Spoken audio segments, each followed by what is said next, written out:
¿Se ha preguntado alguna vez cómo la intervención divina puede revivir lo que parece espiritualmente muerto? En el corazón de la fe cristiana se encuentra la poderosa narración de cómo el amor de Dios, expresado a través de Cristo, da vida a quienes estaban perdidos en sus transgresiones. Pero hay algo más: la esencia de este renacimiento, de esta llama que reaviva las almas y transforma las vidas, reside en la influencia del Espíritu Santo. Imagina descubrir los detalles más profundos sobre el papel de este espíritu vital. Le invito a embarcarse en un viaje de descubrimiento, explorando la vitalidad espiritual, la dependencia del Espíritu Santo y el renacimiento de quienes antes se consideraban espiritualmente muertos. Prepárese para sumergirse en una fascinante exploración del Espíritu Santo y comprender cómo su influencia puede renovar vidas. Esta es una oportunidad para comprender las bases del avivamiento espiritual y, tal vez, encontrar respuestas a preguntas personales. ¿Vamos juntos? En la época de Ezequiel, el libro que lleva su nombre suele descuidarse, lo que resulta curioso dado el turbulento periodo en que vivió. Sedequías, el último rey títere de Judá, mantenía la autoridad en Jerusalén con un ejército limitado cuando la ciudad fue asediada una vez más. Bajo asedio, el ejército de Nabucodonosor capturó a Sedequías, llevándole a presenciar la muerte de cada uno de sus hijos ante sus ojos. Este acto brutal marcó el fin del linaje real, y para añadir más sufrimiento, le arrancaron los ojos, haciendo que la última visión de Sedequías fuera la muerte de sus hijos. La ira de Nabucodonosor culminó con la orden de destrucción total de Jerusalén. En este contexto desolador, Ezequiel fue llamado a predicar, a pesar de encontrarse a miles de kilómetros de distancia, en la tierra de Babilonia. La pegadiza canción, que parece hablar del renacimiento en un cementerio, representa en realidad la visión de Ezequiel del Valle de los Huesos Secos, una visión dada por el Señor Dios.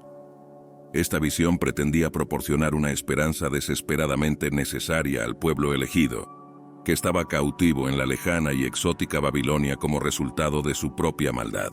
La visión del Valle de los Huesos Secos se centraba principalmente en los hijos de Israel, pero también tenía implicaciones prácticas para la vida de las personas.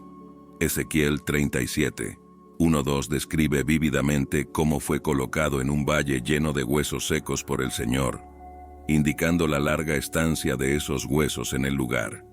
Esto simbolizaba no solo la desolación, sino también la desesperanza.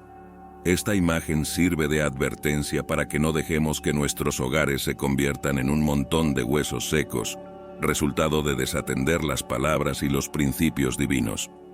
Incluso los cristianos que antes mantenían una estrecha relación con el Señor pueden llegar a ser como ese montón de huesos, viviendo de lo que solían ser en lugar de lo que deberían ser. El capítulo 6 de Efesios destaca la importancia de respetar a los padres y criar a los hijos según las enseñanzas del Señor, subrayando que seguir tales principios trae bendiciones y paz. Ezequiel 37, 3 muestra a Dios cuestionando la capacidad de revivir aquellos huesos, y la respuesta de Ezequiel fue sencilla: solo el Señor sabía. Esta situación imposible ilustra la importancia de confiar en la capacidad de Dios para realizar lo que parece inalcanzable. El Señor puede dar vida donde solo hay desolación, como se expresa en Lucas 18, 27. El versículo 37, 4:8 relata cómo Ezequiel profetizó sobre los huesos secos, siendo instruido por Dios para anunciar que Él haría entrar aliento de vida en aquellos huesos, devolviéndoles la vida.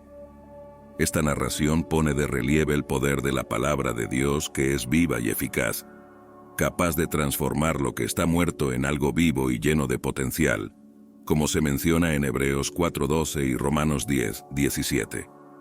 Por último, se ordena a Ezequiel que profetice al viento, invitándole a soplar sobre los muertos para que vivan. Esto simboliza la necesidad del aliento vivificador del Espíritu Santo, mostrando que aunque la organización es importante, sin el aliento divino, una comunidad puede ser solo un cuerpo sin vida.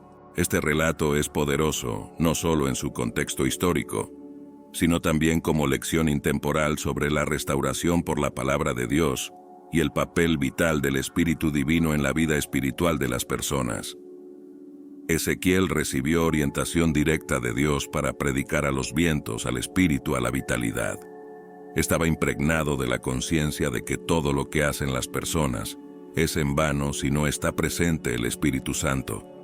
La presencia del soplo divino de vida es esencial en nuestra existencia, de forma similar a la experiencia de Adán, que recibió el soplo de vida de Dios cuando fue creado. Al ser testigo de la manifestación de vitalidad cuando se levantó un ejército, Ezequiel pudo comprender la profundidad del soplo divino. Génesis 2:7 ilustra cómo Dios insufló aliento de vida en el hombre, dándole la vida. Juan 3:5-8 habla de la necesidad de nacer del Espíritu para entrar en el reino de Dios, subrayando que la vida espiritual nace de la intervención divina, no solo de la carne. Ezequiel obedeció el mandato divino y profetizó, viendo que los huesos volvían a la vida. La visión de un ejército surgiendo de la desolación mostró la claridad del mensaje de Dios a Israel. Incluso cuando la esperanza parecía perdida, Dios prometía un renacimiento nacional. Aunque los israelitas estaban dispersos y desanimados, Dios prometió restaurar no solo sus vidas, sino también su antigua tierra y su gloria. La conclusión de la visión, expresada en Ezequiel 37:14, promete la infusión del Espíritu Divino para revivir y establecer al pueblo en su propia tierra. Dios, fiel a sus promesas, reveló a Ezequiel cómo serían devueltos a la vida los huesos desconectados de Israel. La palabra y el Espíritu serían los medios para lograr este objetivo. La obediencia de Ezequiel al profetizar fue seguida de la restauración física de los huesos. Sin embargo, la vida plena solo llegó cuando se le concedió el Espíritu, un ejemplo clásico de avivamiento espiritual. En los tiempos modernos, la revitalización espiritual en la Iglesia tiene lugar a través de la palabra y el Espíritu. Sin estos elementos, la experiencia de la presencia de Dios entre el pueblo es limitada. Siguiendo la analogía de los huesos secos, nuestras transgresiones y pecados nos dejan espiritualmente sin vida. Sin embargo, al reconocer a Jesucristo como nuestro Señor y Salvador, volvemos a la vida.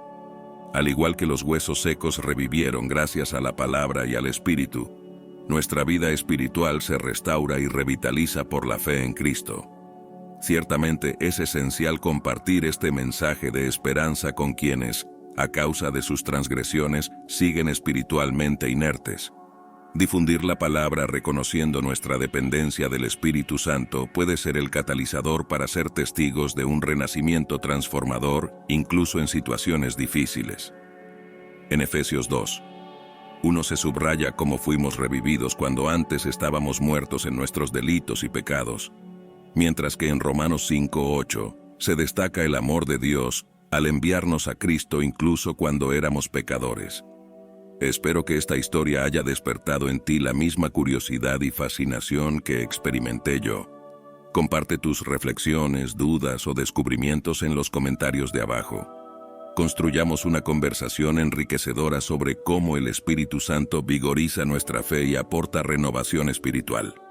Tus comentarios son importantes en este viaje de aprendizaje y descubrimiento.